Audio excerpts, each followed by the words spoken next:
Hello beautiful people, and welcome to my channel on which I have been sharing with you how I have been experiencing life here in Costa Rica. And today's video is about how I made the switch from an extremely conventional life to living in paradise.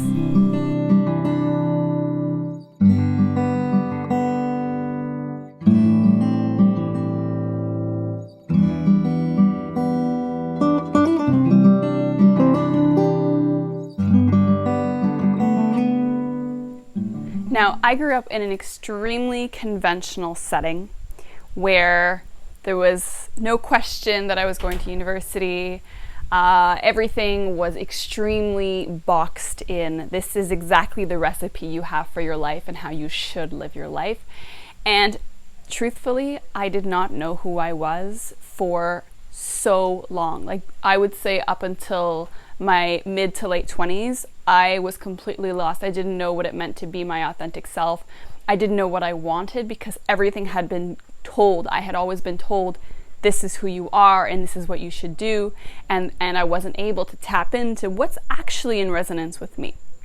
And so I worked as a teacher for 8 years in the traditional school system. We lived in a city, had a very normal, structured life. Thankfully, I went through spiritual awakening, and then COVID came, and that really challenged the structures of my life. I never agreed with the school system. I struggled with so many things about it, but it was really when COVID hit that I realized how all of society is problematic. And I went deep into learning about what's really happening on Earth. And I started to dream of a life that was a lot freer, a lot more expansive, a lot more possible, knowing that I had a soul path that was just so much greater than the four walls of a classroom in which, truthfully, I felt imprisoned. Like, I struggled so much in that career. And of course, taking the leap to a whole new life requires just so much faith and trust within yourself and your own knowing that you are making the right decision. And it wasn't something I did necessarily instantly. I transitioned, although I did do it pretty rapidly. My life just I moved to a new city, I worked in a different setting, and then suddenly everything exploded. And feeling really, really good and really joyful that this is the life that I've created for myself. Now, with this spiritual awakening came a really strong desire to live from my heart.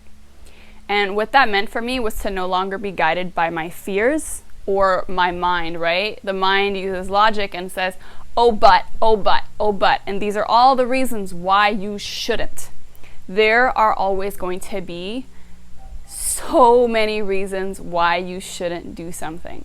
If you let those fears and those reasons stop you, you're never gonna accomplish what you want. Taking the leap of faith means saying, no, I know that I can do this. I'm fully in trust. And putting those fears aside. This is absolutely necessary. So if you've dreamt of this life, of a life of a lot more freedom, of a life of perhaps being nomadic or moving elsewhere, you have got to tap into those fears and those reasons that are stopping you and ask yourself, how much are they true? And how much are they just conditioning? We are so conditioned to live in fear. I mean, the entire reason why society works as it does and that people are so law-abiding and just general, conventional, is because they fear the future immensely. If I don't do this, this will happen. Well, I think that now we're at a day and age that's asking us to challenge those beliefs and choose new paths. And instead of saying if, then, saying no, this and this and this, and just going forward and not asking too many questions and not letting those fears get in the way. The biggest fear, of course, and it is totally reasonable, is finances. And the reality is that Costa Rica, if this is where you're feeling called to, is a freaking expensive country. A lot of people come here and struggle financially.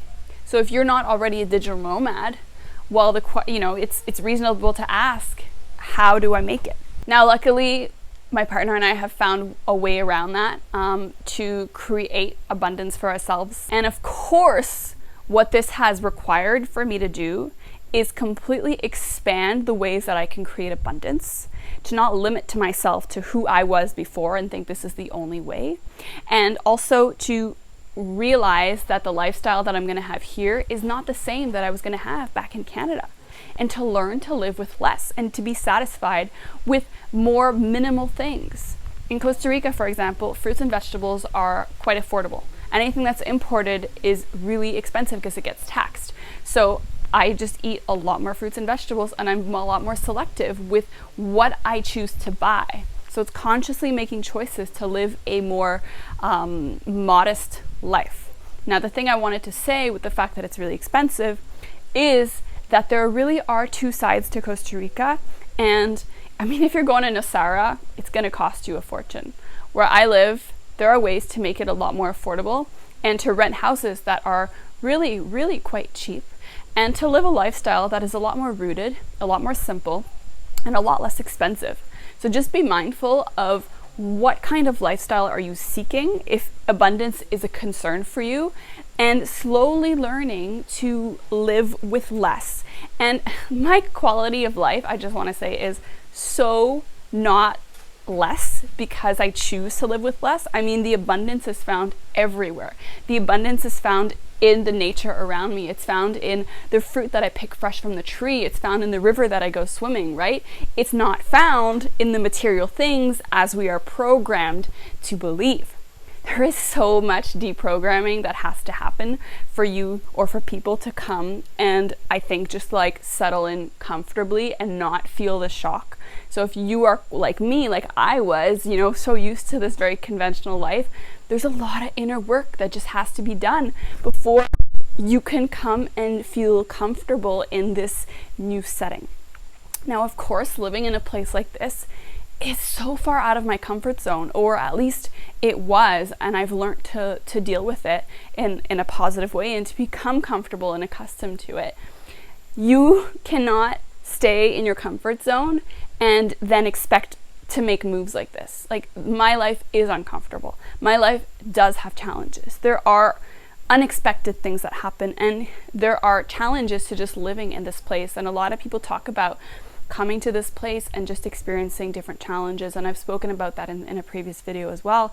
It's just the reality. You're coming to a new country that speaks another language, that has other customs, cultures, and you have to learn to adapt. It's going to be uncomfortable, and it's just dealing with that, and that's how you grow. So get over that fear of discomfort. It's part of the deal.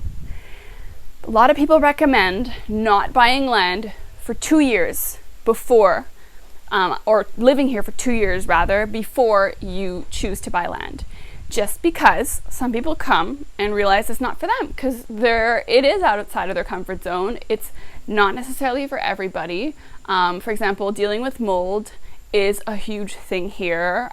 Dealing with the heat, dealing with the bugs. There's just so many things that are maybe not for everybody. And yeah, I definitely long for a colder climate sometimes. I'm well aware I could move up higher to the mountains. But I'm just saying, yeah. Now, being the social person that I am, I don't like to be isolated. I don't dream of a life of like living in the jungle alone and not speaking to anybody. It's like the opposite of what I want. Although I need a lot of quietness and serenity, I don't want to be alone. I like to have people around me, which is why I am in Costa Rica, specifically with the mission of building community. I'm in the process of that. It is a very strong manifestation in my heart and actively working towards making that a dream. And in coming to Costa Rica, it was important to not isolate myself.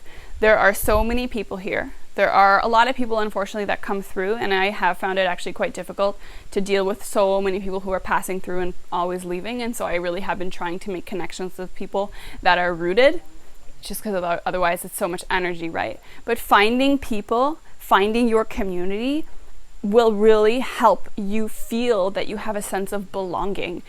Being alone makes you feel like you're not rooted. You need to feel that you are supported. I mean, community, I think for most people is just extremely important.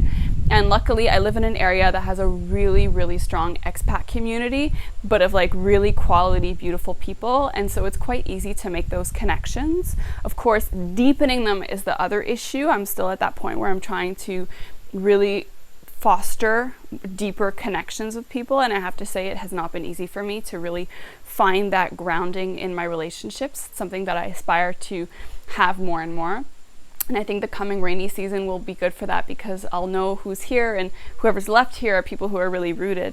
Most people come here for the dry season. They come here from December, January, and they leave in May a lot of the time. The people who actually live here the rest of the time are warriors, the people who are grounded, who are like, no, Costa Rica is my home and I'm gonna survive the very intense rainy season. So that was like a really brief overview of what was important for me in transitioning from this teacher life to this a lot more Pura Vida life. I have to say that my life is pretty chill.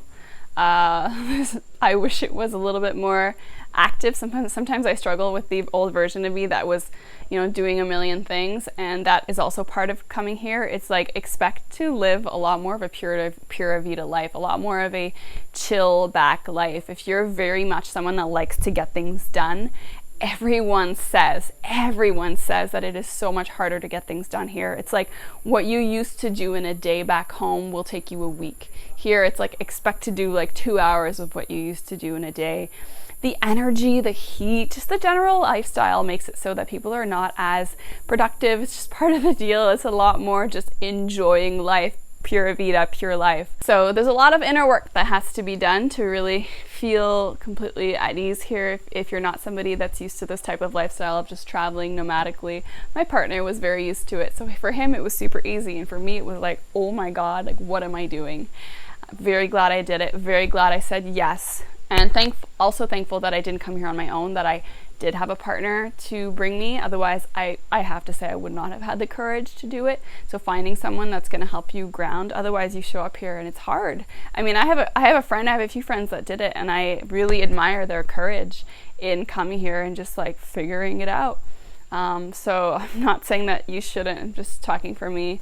There was a lot of fear to get over, and I'm still working through a lot of deprogramming. It is quite a journey of just deconstructing everything that I believe life should be, and this entire reality that I was told that I was supposed to live in, to create a completely new reality, and asking myself, what is it that I actually want to experience here, and knowing that I am the creator of that, and I am free to birth whatever it is that I want.